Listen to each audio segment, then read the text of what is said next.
Bismillahirrahmanirrahim. Assalamualaikum warahmatullahi wabarakatuh.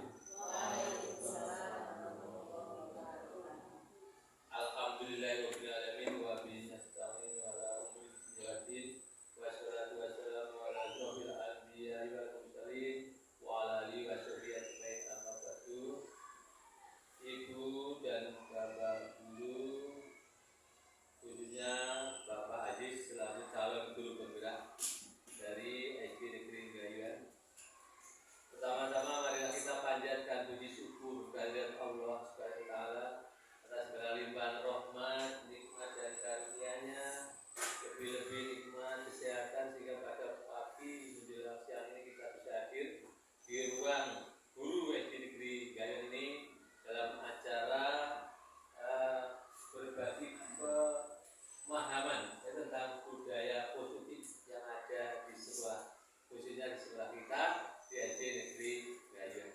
Shalawat dan salam mari kita sampaikan kepada junjungan Nabi Muhammad SAW. Harapan nanti kita mendapat syafaatnya. Amin ya rabbal alamin. Ibu dan Bapak guru, khususnya Bapak Gus Saiful Aziz sebagai calon guru tunggal, tentunya bagaimana tentang budaya positif yang ada di sekolah, khususnya di SD Negeri kita yaitu SD Negeri Gayon, yang sudah banyak dilakukan setiap hari, mulai diawali dari anak-anak masuk ke sekolah, ada yang berangkat sendiri, ada yang diantar oleh orang tuanya tentunya, dan tentunya kita akan lebih baik kalau dirutinkan dengan adanya piket sekolah. Dalam arti piket mungkin dari hari Senin sampai hari Sabtu ada guru yang piket, mungkin diawali dengan berangkatnya lebih pagi, dan Bapak Ibu guru itu menjemput di pintu gerbang sekolah, yaitu pada waktu anak-anak diantar oleh orang tuanya, kemudian kita sambut tentunya dengan berjabat tangan. Setelah itu anak-anak masuk ke sekolah bersama teman-teman yang lain. Kemudian pada waktu itu dilanjut dengan jam bel berbunyi, tanda jam mulai masuk sekolah. Seperti di sekolah kita sudah terbiasa adanya kegiatan berkumpul di halaman sekolah sebelum pelajaran dimulai. Pertama menyanyikan lagu Indonesia Raya. Tentunya ini adalah kegiatan yang positif dalam rangka meningkatkan rasa patriotisme anak-anak terhadap negara dan bangsa, yaitu Indonesia. Dengan menyanyikan lagu Indonesia tentunya anak-anak akan mulai bangkit rasa nasionalismenya, patriotisme sebagai cinta tanah airnya, yaitu tanah air Indonesia. Kemudian kegiatan yang lain tentunya dilanjutkan dengan senam jasmani, kesegaran jasmani, dan ada lagi senam yang kemarin baru saja gerakan makan ikan gemari, gerakan makan ikan itu ada. Kemudian senam lain yang dilaksanakan mulai hari Selasa ya, Selasa sampai Sabtu. Tapi khusus untuk hari Senin tentunya kita selalu mengadakan kegiatan upacara bendera dengan catatan kalau cuaca mendukung, tidak ada hal-hal yang istilahnya memerintanginya, maka kita selalu mengadakan upacara bendera. Dari upacara bendera itu pun banyak sekali manfaatnya bagi kita semua untuk memupuk rasa disiplin bagi siswa. Kemudian yang juga tidak kalahnya, pentingnya adalah meningkatkan, membangkitkan rasa nasionalisme, patriotisme terhadap negara dan bangsa. Karena di situ ada bendera, kemudian pengucapan ikrar hidup bersih, kemudian ada pengucapan dari Pancasila secara bersama-sama. Di situ banyak sekali hal-hal yang sangat positif bagi kita, khususnya anak-anak kita, dalam hal peningkatan wawasan kebangsaan, cinta tanah air, patriotisme terhadap bangsa dan negara. Kemudian setelah itu anak-anak masuk kelas. Seperti sudah berlangsung saat ini, anak-anak sebelum memasuki pelajaran awal ada kegiatan menghafalkan Asmaul Husna bersama-sama ya, mengucapkan Asmaul, nama-nama yang baik bagi Allah 99 Asmaul Husna bersama-sama. Alhamdulillah sudah berjalan, dan tentunya ada lagi tambah mungkin hafalan dari surat-surat pendek juz mama itu baru nanti dimulai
yang saya hormati, acara selanjutnya yaitu masuk.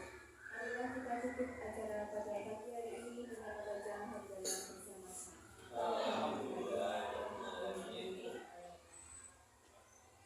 Saya sebagai pembawa acara, manakala dalam membawakan susunan acara terdapat kata-kata yang tidak berkenan di hati, saya pribadi mohon maaf yang setulus-tulusnya. Akhirul kalam, wabillahi taufiq wal hidayah. Wassalamualaikum warahmatullahi wabarakatuh. Waalaikumsalam warahmatullahi wabarakatuh.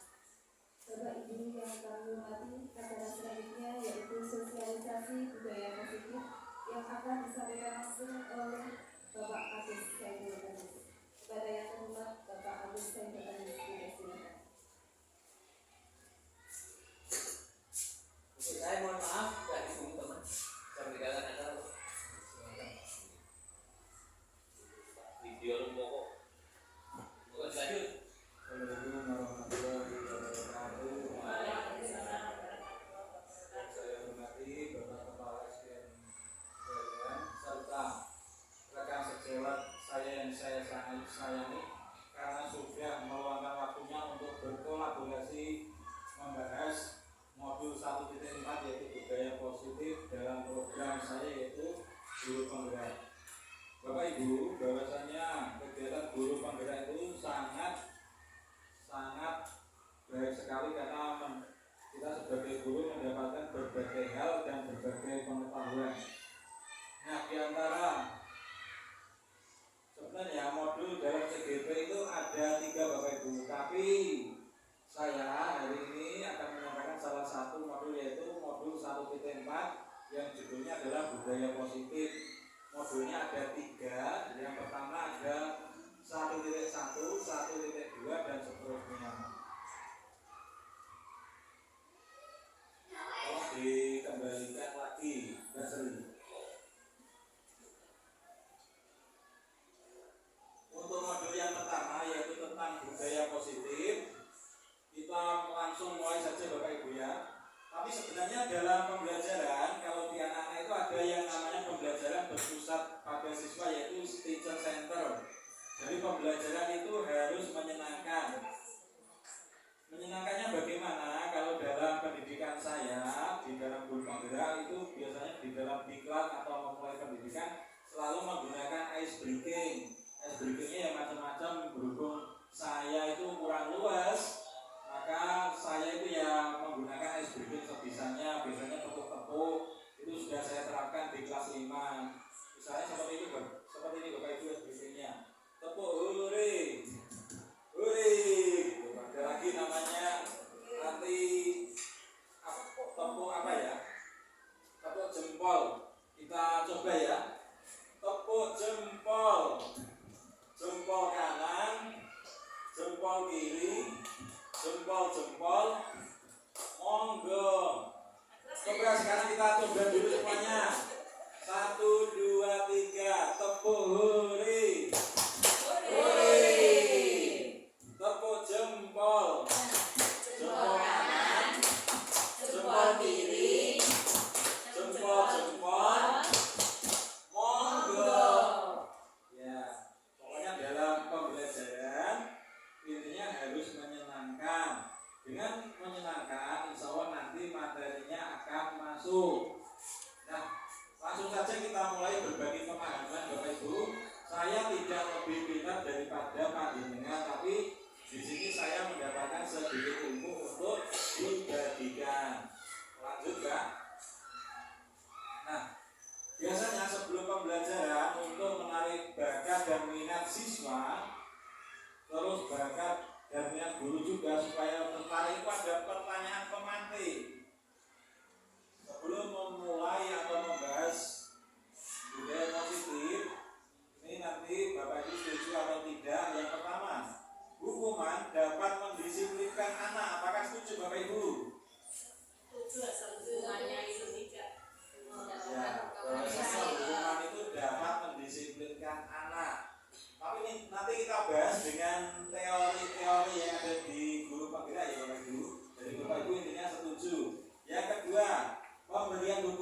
Bapak Ibu? Setuju.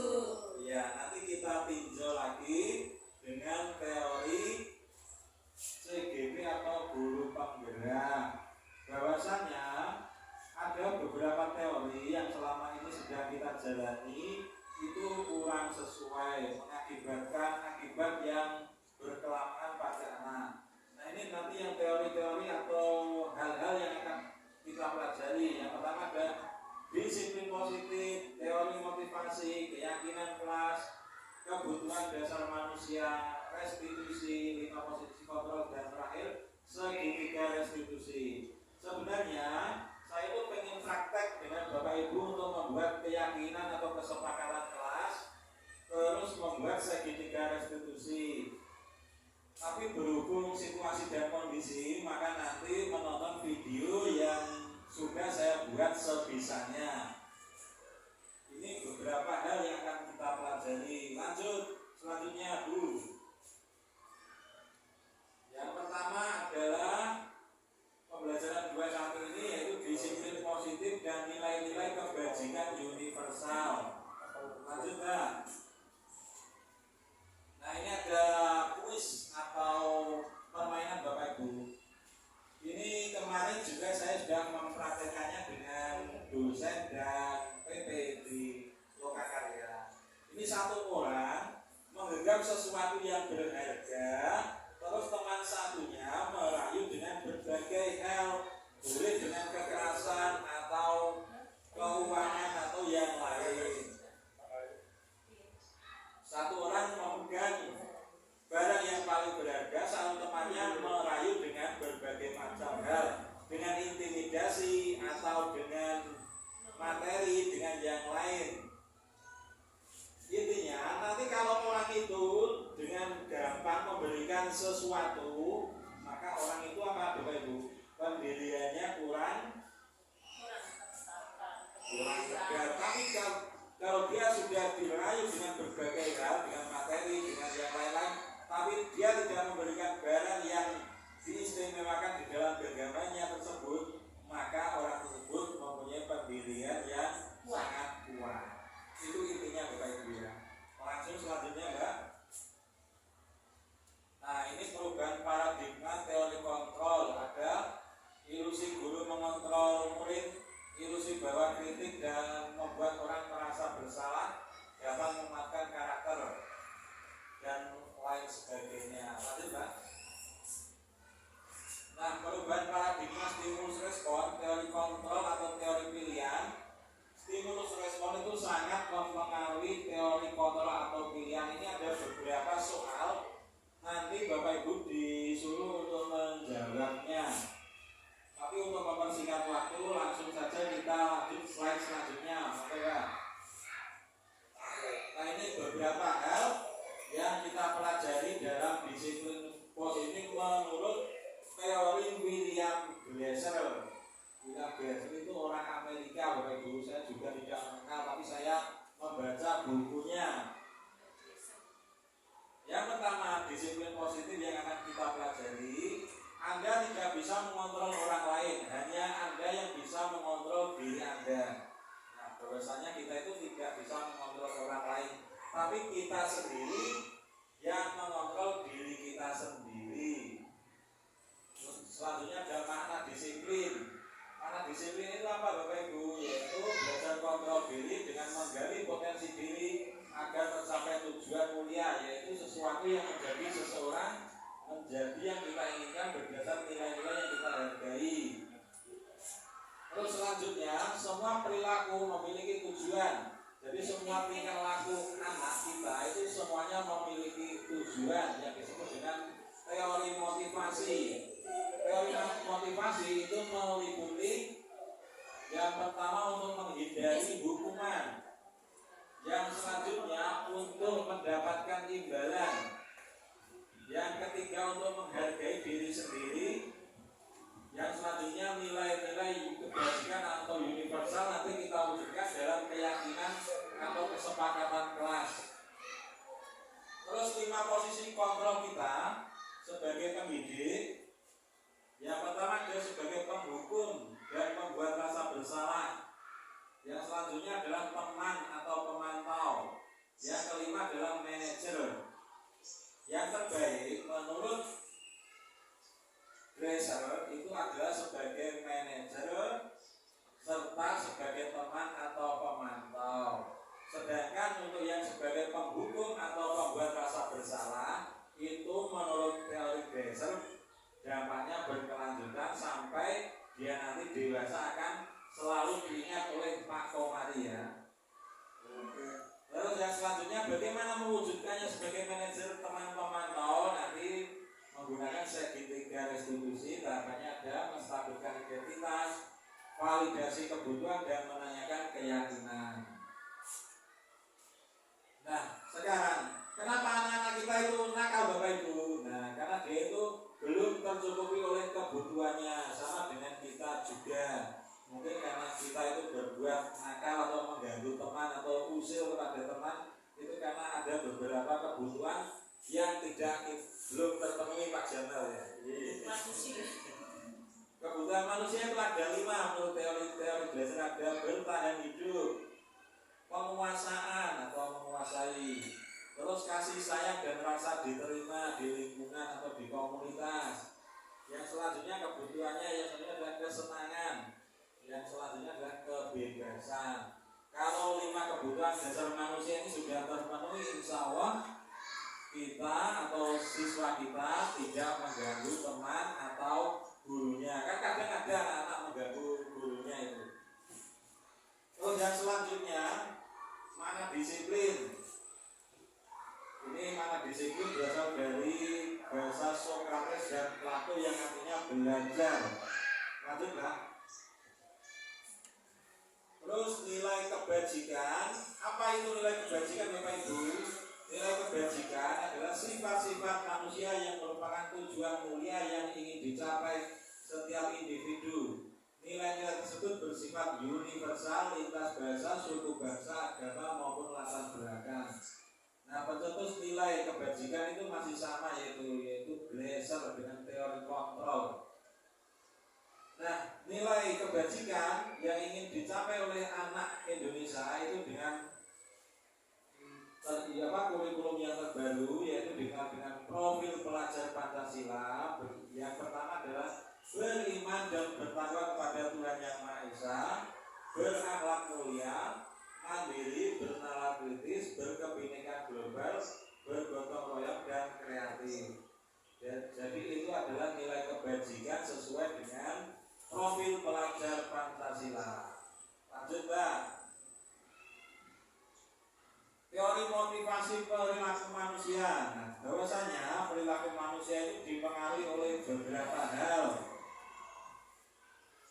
Yang pertama, apa yang akan terjadi apabila saya tidak melakukannya? Misalnya, itu adalah teori karena untuk menghindari hukuman atau teori eksternal. Yang kedua, untuk mendapat imbalan dari orang lain, itu juga masuk teori eksternal. Yang ketiga, untuk menghargai diri sendiri, itu termasuk teori internal.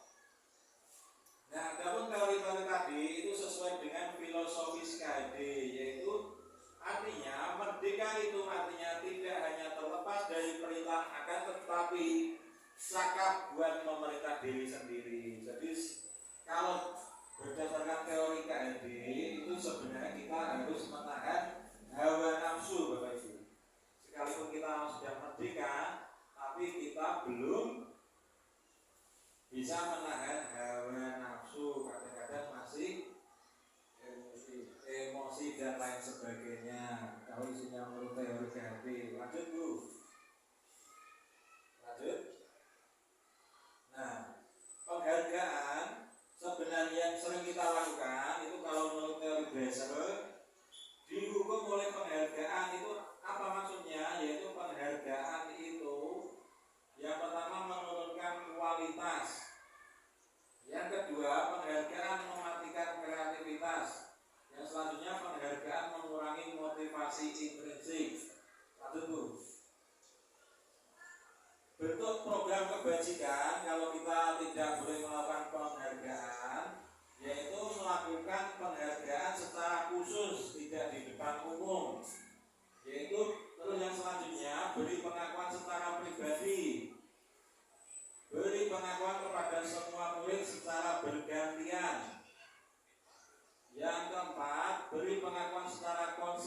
konsisten atau terus menerus.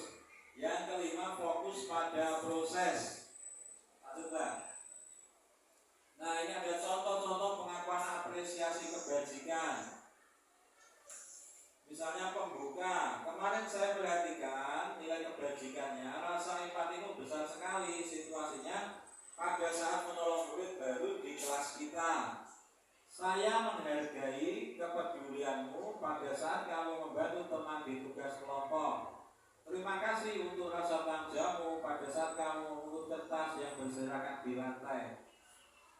Ya, lanjut, Bang. Nah, ini ada beberapa contoh tindakan guru yang termasuk hukuman dan konsekuensi.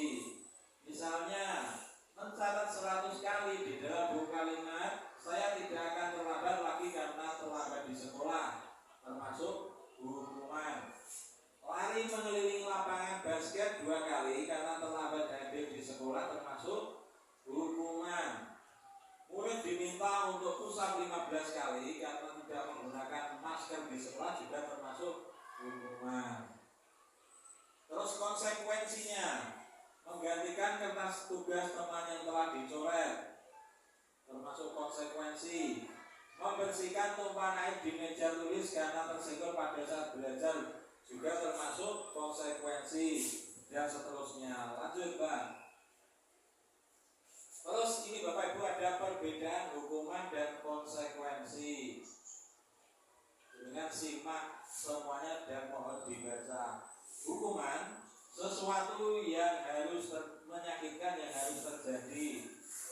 Yang selanjutnya membuat anak sakit, anak membenci kedisiplinan, paksaan, mendorong anak menyakiti diri sendiri, konsep diri yang buruk, anak belajar untuk menyembunyikan kesalahan, marah, rasa bersalah, diperlakukan, merasa tidak dihargai. Itu contoh hukuman. Terus untuk yang selanjutnya contoh konsekuensi, sesuatu yang harus terjadi, membuat anak merasa tidak nyaman. Jadi pada intinya hukuman dan konsekuensi itu sama begitu.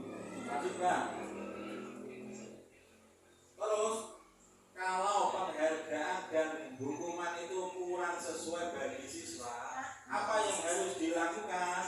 Yaitu dengan cara segitiga restitusi. Restitusi apa? Yaitu proses menciptakan kondisi bagi murid untuk memperbaiki kesalahan mereka, sehingga mereka bisa kembali pada kelompok mereka dengan karakter yang lebih kuat. Lanjut, Bang. Nah, ini ada perbedaan hukuman, konsekuensi, dan restitusi. Dalam teori Glaser, kita sebagai pendidik lebih diutamakan untuk menerapkan teori restitusi. Restitusi itu apa? Yang pertama, restitusi itu merupakan pilihan. Yang kedua, menguatkan untuk murid anak dalam jangka waktu panjang. Korban mendapatkan ganti, murid anak mendapatkan penguatan, masalah terpecahkan, murid belajar bertanggung jawab untuk perilakunya, fokus pada pemecahan masalah. Kalimatnya apa? Restitusi itu Bapak Ibu, apa yang kamu yakini, apa yang bisa kamu lakukan untuk memperbaiki masalah ini, murid atau anak menghormati dirinya dan orang lain. Jadi lebih banyak kita itu harus menggunakan restitusi. Lanjut, Bang. Nah, ini ada 9 ciri-ciri restitusi atau segitiga restitusi. Yang pertama, bukan untuk menebus kesalahan, namun untuk belajar dari kesalahan. Yang kedua, memperbaiki hukuman. Tawaran bukan paksaan. Restitusi menuntut untuk melihat ke dalam diri. Restitusi mencari kebutuhan dasar yang mendasari tindakan. Terus restitusi diri adalah cara yang paling baik. Restitusi fokus pada karakter bukan tindakan. Restitusi fokus pada solusi. Ini merupakan beberapa ciri-ciri dari restitusi. Lanjut. Terus keyakinan kelas. Apa itu keyakinan kelas, Bapak Ibu? Keyakinan kelas adalah segala peraturan yang diciptakan yang bersumber dari siswa siswa, orang tua, dan semua komponen yang ada di sekolah. Apakah di kelasnya Bapak Ibu semua sudah ada keyakinan kelasnya? Sudah, Bu Yuli, Pak Komari. Oh, di tempatnya Pak Komari belum ada ya. Ya, nanti segera dilengkapi Pak Komari. Nah, bagaimana keyakinan itu, kelas itu tercipta? Nanti keyakinan kelas itu akan menciptakan lingkungan yang positif sesuai dengan peraturan kelas, sehingga membuat siswa lebih tertib dalam pembelajaran. Lanjut, Pak. Nah, ini ada contoh-contoh keyakinan atau kesepakatan kelas yang sudah dibuat. Misalnya, datang tepat waktu, mengucapkan salam, menjaga kebersihan sekolah, berdoa sebelum dan sesudah kegiatan, aktif dalam pembelajaran, tertib. Terus contoh selanjutnya, kesepakatan kelas, kami guru dan murid yang saling menyayangi, kami murid yang semangat belajar, terus kami murid yang peduli dengan teman-teman. Ini keyakinan kelas yang bersumber dari siswa dan guru yang disepakati bersama. Ini cara membuat keyakinan kelas. Ada model tabel T dan Z.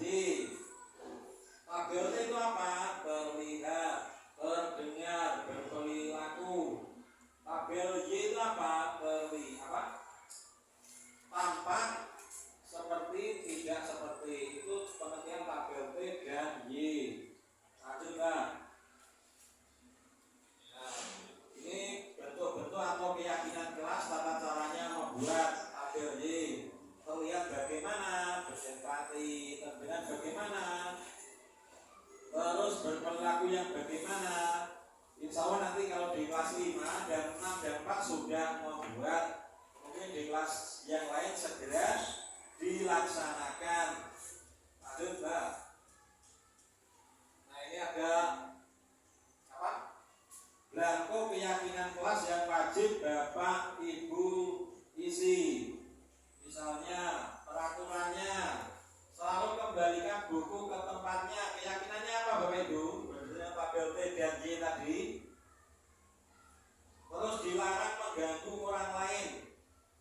Keyakinan kelas atau kalimatnya bagaimana? Lanjut, Mbak.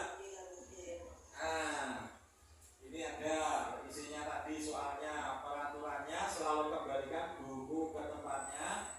Keyakinannya kelasnya harus bertanggung jawab. Dilarang mengganggu orang lain. Maka keyakinan kelasnya menghormati orang lain.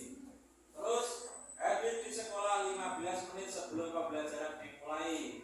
Keyakinan kelasnya menghormati orang lain, berkomitmen. Dilarang melawan kekerasan, keselamatan, menghormati orang lain. Dilarang menggunakan narkoba, keyakinan kelasnya kesehatan. Bergantian menunggu giliran, menghormati orang lain, bersabar. Gunakan masker, kesehatan dan keselamatan. Jangan berlari di atas kelas atau koridor, yaitu fungsinya untuk keselamatan dan keamanan. Itu beberapa peraturan yang dijadikan keyakinan kelas. Lanjut, Pak. Nah, tadi sudah saya sampaikan juga, Bapak Ibu, kebutuhan dasar manusia itu ada 5: bertahan hidup, kasih sayang, penguasaan, kebebasan, kesenangan. Sama dengan siswa kita, kebutuhannya itu ada 5. Kalau sudah terpenuhi, insya Allah guru dengan siswanya tidak nakal lagi. Lanjut. Nah, 5 posisi kontrol sebagai guru. Itu yang pertama, sebagai penghukum, pembuat rasa bersalah, teman, pemantau, dan manajer. Kita seharusnya sebagai guru itu harus berperan sebagai manajer yang paling baik kalau menurut Glaser tadi, Bapak Ibu. Apa yang terbaik dari manajer? Yaitu mengajukan pertanyaan. Apa yang kita kita yakini sesuai keyakinan kelas tadi. Terus apa yang bisa kau kerjakan untuk memperbaiki masalah ini? Menguatkan pribadi. Terus murid meletakkan dirinya sebagai individu yang positif dalam dunia berkualitas. Terus bagaimana caranya saya bisa memperbaiki keadaan, mengevaluasi diri, bagaimana cara memperbaiki diri. Itu posisi yang terbaik kalau menurut teori Gensler, harus berfungsi sebagai manajer dalam pembelajaran. Terus untuk yang berfungsi sebagai teman atau pemantau itu juga baik. Tapi kalau murid kita sebagai guru kebanyakan berperilaku sebagai teman atau pemantau, nanti biasanya anak-anak itu kurang menghargai gurunya ya. Kalau menurut teori Gensler sebagai penghukum dan pembuat rasa bersalah itu kurang sesuai. Lanjut Bu. Nah ini ada contoh-contoh atau tugasnya kita sebagai penghukum atau manajer. Contoh-contoh kalimatnya kita sebagai guru. Yang pertama, saya kecewa sekali dengan kamu, membuat orang merasa bersalah, kurang sesuai kalau menurut belajar Bapak Ibu. Terus kamu tidak pernah benar melakukannya, sebagai penghukum juga kurang sesuai. Ayolah lakukan demi ibu bapak teman sesuai. Apakah kamu mau mendapatkan stiker bintang hari ini? Fungsinya sebagai pemantau juga sesuai. Terus selanjutnya, bagaimana kamu bisa menyelesaikan masalah ini? Ini adalah fungsi sebagai manajer, sangat-sangat sesuai. Yang terakhir, kamu selalu yang paling terakhir. Nah ini beberapa ucapan yang sebenarnya tidak boleh dilakukan kalau kita sebagai penghukum, harus sebagai manajer atau teman atau pemantau. Lanjut Bu. Lanjut. Terus pembelajaran ke-6 yaitu ini tentang segitiga restitusi.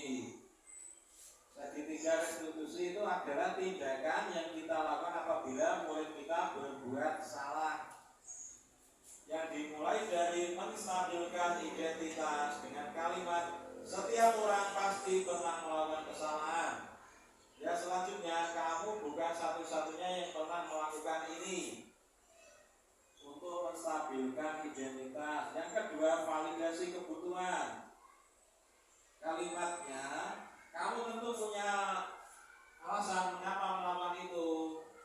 Terus selanjutnya, adakah cara yang lebih efektif untuk mendapatkan apa yang kamu butuhkan? Terus yang terakhir, menanyakan keyakinan atau kesepakatan kelas. Mudah-mudahan nanti setelah praktek ini kita bisa mempraktekannya di kelas masing-masing. Dalam tahap menanyakan keyakinan, nilai apa yang telah kita sepakati? Terus kamu ingin menjadi orang seperti apa? Itu merupakan kalimat dan tahapan segitiga restitusi. Lanjut. Ini yang tahap pertama, menstabilkan identitas. Guru berkata berbuat salah itu hal yang manusiawi, tidak ada manusia yang sempurna. Lanjut. Contoh kalimat validasi kebutuhan. Kamu bisa saja melakukan hal yang lebih buruk, tapi kamu tidak melakukannya. Kamu pasti punya alasan mengapa melakukannya. Contoh kalimat validasi tindakan. Selanjutnya Mbak. Terus menanyakan keyakinan. Anak melihat kesalahannya dihubungkan dengan norma sosial dan nilai yang mendasari manusia berinteraksi dengan orang lain. Jadi nanti dalam menghukum anak itu disesuaikan dengan keyakinan kelas kita yang sudah kita buat di kelas masing-masing. Untuk menghukumnya apakah harus bayar denda atau sebagainya sesuai dengan keyakinannya. Lanjut Mbak. Nah ini ada YouTube saya yang sudah saya buat. Coba diklik Mbak. Tidak bisa.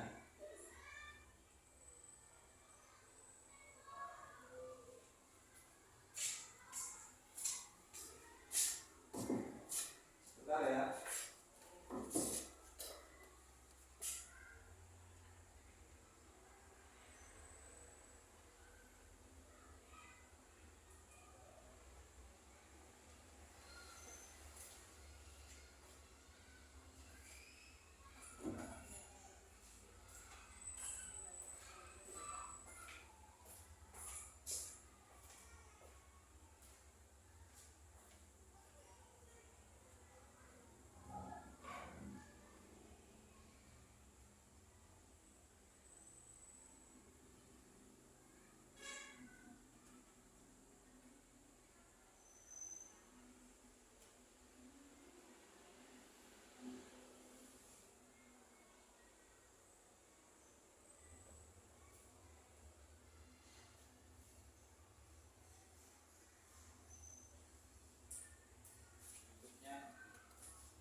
tadi yang sudah kita lakukan, hal baru apa yang mengubah paradigma saya yang saya dapatkan? Monggo dijawab Bu Yuli Busli.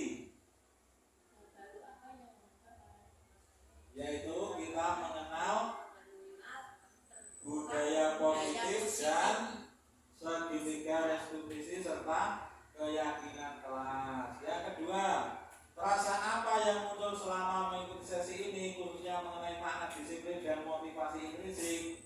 Monggo Bu.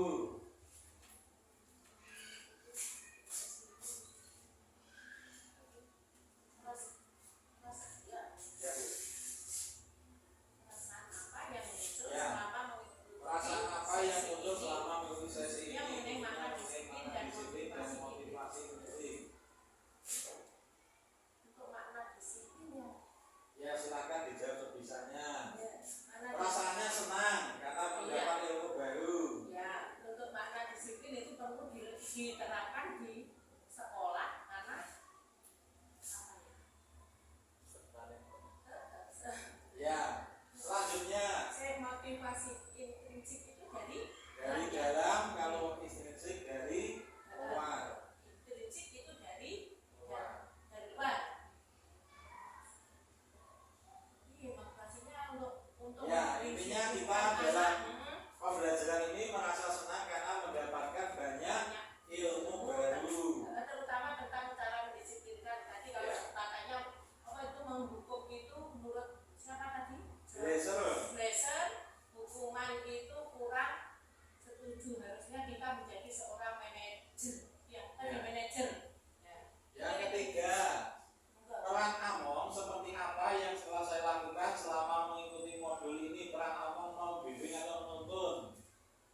sampean tuliskan ke dalam kertas yang sudah ada di depanmu, nanti ditempelkan ke depan, yaitu harapanmu dan keyakinannya apa, nanti kita bahas secara bersama-sama. Silakan ditulis dulu.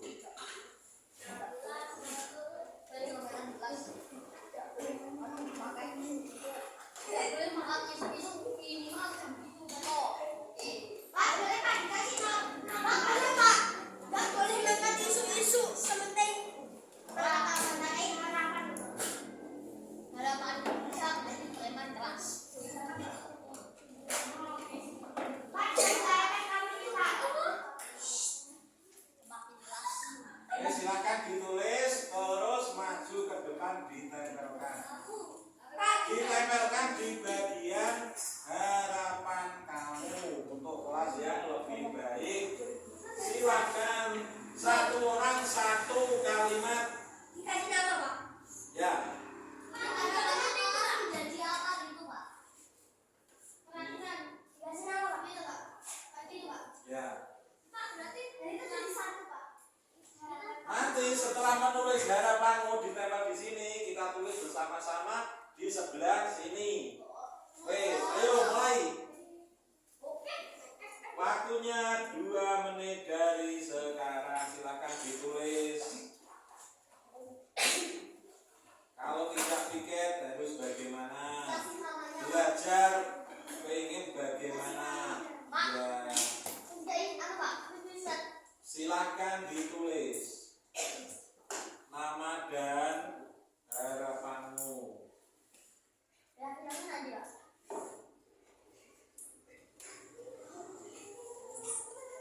Nama dan harapanmu, pengen belajar yang bagaimana, pengen kelasnya seperti apa, silakan ditulis, gak usah banyak-banyak. Kalau sudah, saya menunggu temannya, nanti ditempel bersama-sama.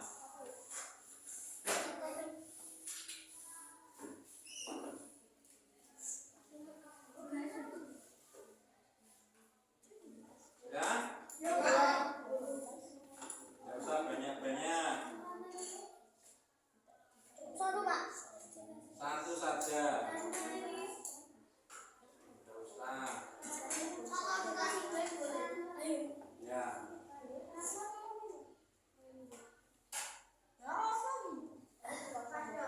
Ya. Sudah silakan ditempel di sini. Ya. Ya.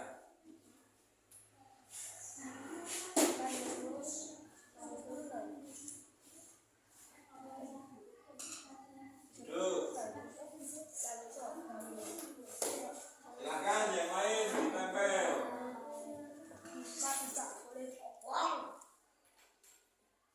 Yuk.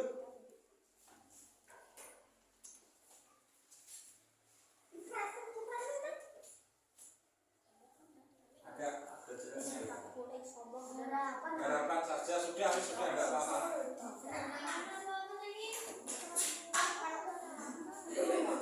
Harapan kok.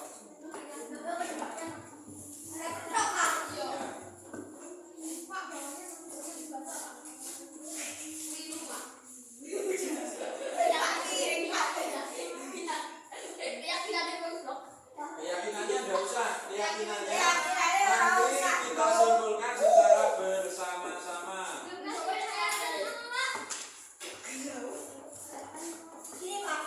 Ya.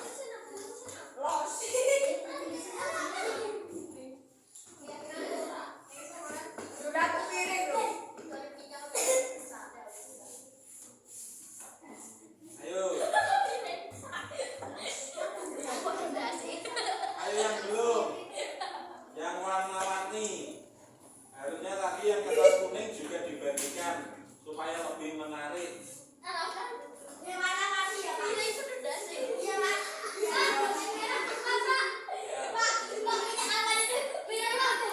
Mohon maaf anak-anak ya, ini lagi direkam. Wes silahkan kembali ke tempat duduknya.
boleh sombong. Lanjut.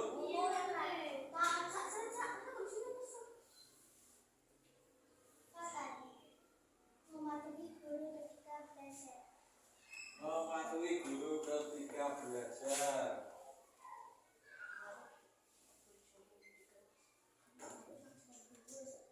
Lanjut. Tidak boleh sombong di kelas. Tidak, sudah ya, tidak boleh sombong. Lanjut. Saat belajar. Ya, silakan duduk. Dibaca satu baris ya. Lanjut Royan. Pak, yang mana nanti baca lagi, Pak?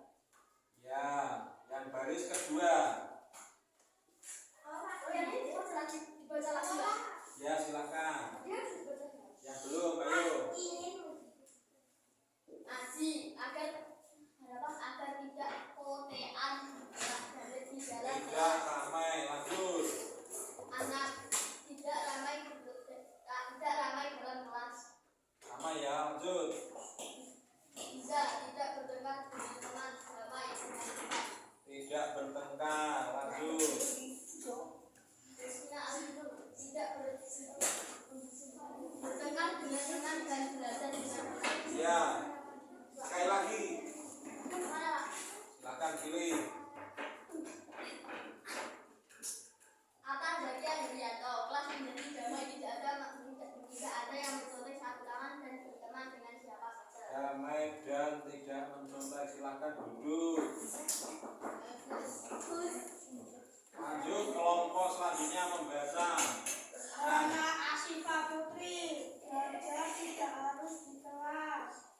Belajar bisa di luar kelas. Belajar di luar kelas.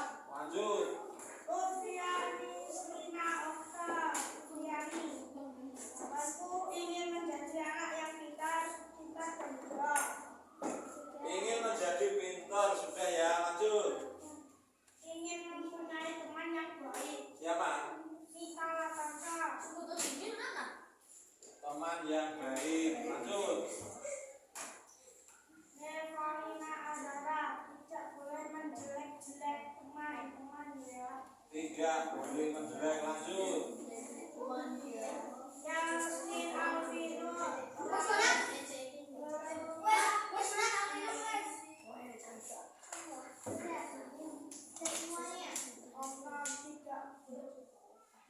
Ya, tidak boleh sombong, silakan duduk kembali.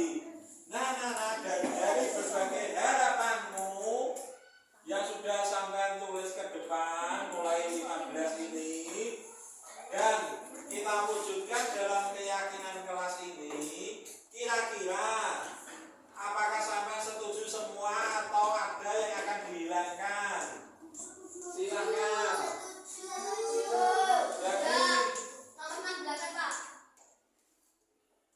yang tidak bertengkar itu ya harus diwujudkan ya.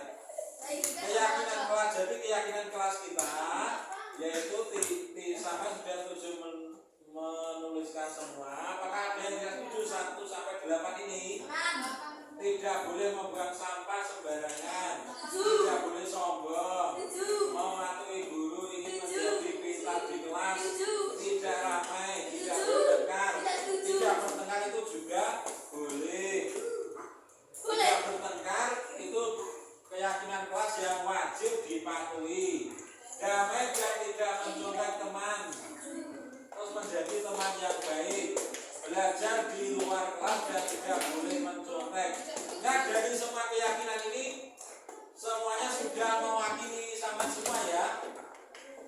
Besok yang melanggar kita beri kesadaran sesuai dengan keyakinan kelasnya untuk memperbaiki ini semua. Apakah sampai setuju?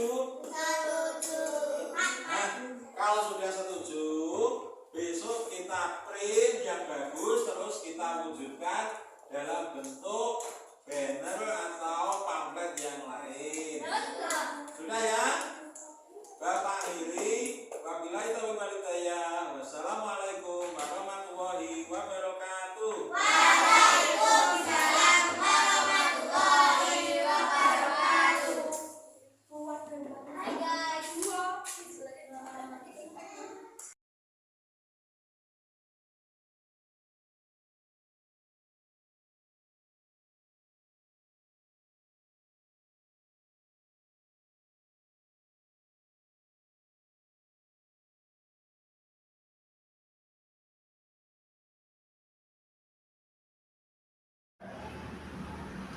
Hana, Bapak tadi mendengar dari ketua kelas bahwa kamu habis bertengkar dengan Dika ya?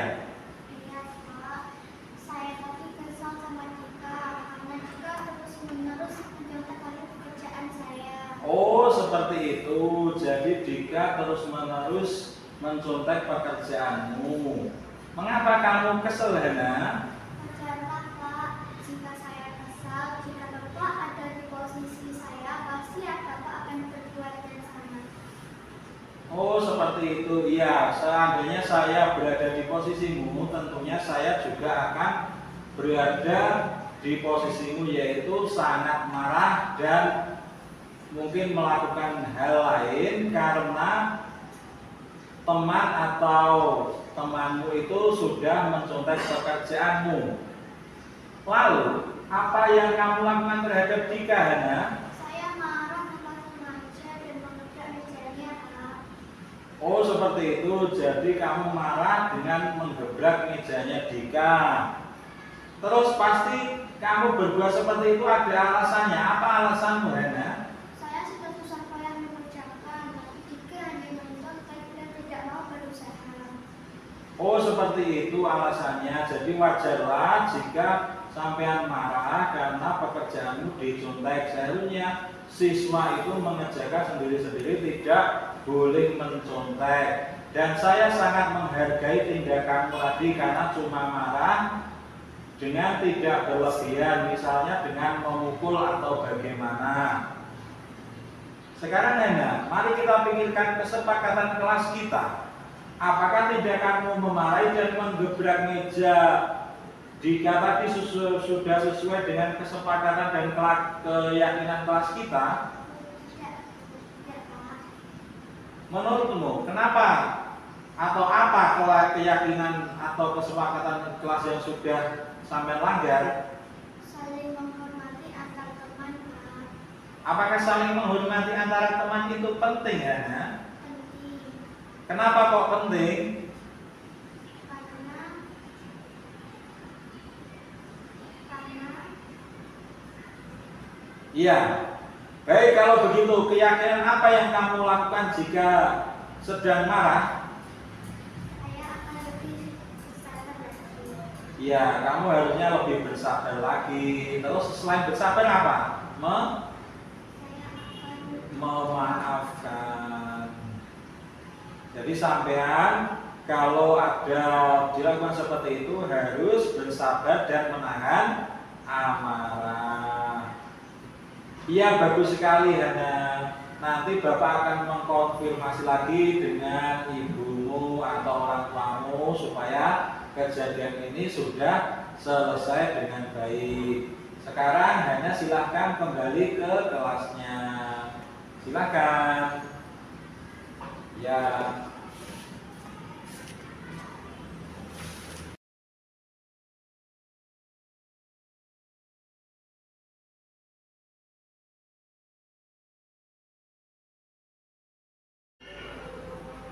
Royan, tadi Bapak itu mendapat laporan dari Bapak Guru Agama bahwa kamu ramai dan mengganggu teman sekelasmu yang bernama Afang di kelas. Apa iya? Iya, Pak. Oh iya, menurut kamu apakah hal itu sering kamu lakukan? Iya, Pak. Terus alasannya apa mengganggu teman sekelasmu itu? Karena apa duluan Pak yang menurut saya, Pak? Iya, berarti kamu sudah membela dirimu dengan alasan bahwa kamu diganggu oleh Afang duluan. Mungkin kalau saya jadi seperti itu, maka saya akan melakukannya juga. Baik, yang berbuat salah atau kesalahan itu merupakan perbuatan yang manusiawi setiap orang. Yang penting kita memperbaiki kesalahan tersebut. Apakah kamu setuju? Setuju, Pak. Iya. Nah, sekarang Royan, kita cari solusi dari permasalahanmu itu. Dari sering mengganggu teman, termasuk si Dika tadi, dan ramai sendiri di kelas. Mengapa hal itu sering kamu lakukan, Royan? Karena jika duluan sama apa yang mulai duluan, Pak. Ya, jadi Dika yang memulai duluan. Nah, dari kegiatan ramai di kelas dan mengganggu teman sekelasmu tadi, kamu tahu tidak keyakinan kelas yang telah kita sepakati? Tahu, Pak. Apa itu keyakinan kelas yang kita sepakati? Tidak menghargai teman, Pak. Iya, tidak menghargai teman. Apakah penting kita menerapkan keyakinan kelas itu ya? Penting, Pak. Iya, penting. Menurutmu ya, apakah menghargai orang lain itu penting? Penting, Pak. Ya, menghargai orang lain itu sangat penting karena untuk ketertiban dan kebaikan bersama. Nah, menurutmu apa yang kamu perlu lakukan untuk memperbaiki kesalahanmu tersebut ya? Minta maaf pada apa dan Dika, Pak. Minta maaf dan Afan dan Dika sesuai dengan apa? Kesepakatan. Kelas. Iya. Jadi kamu sudah berjanji untuk meminta maaf kepada Afan dan Dika serta tidak ramai sendiri. Baik ya. Sekarang kamu sudah menemukan solusi dari permasalahanmu. Nanti Bapak akan berkoordinasi dengan orang tua dan kepala sekolah untuk menjadwalkan atau memantau kegiatan dan tingkah lakumu di sekolah. Sekarang silahkan kalian kembali ke kelasnya.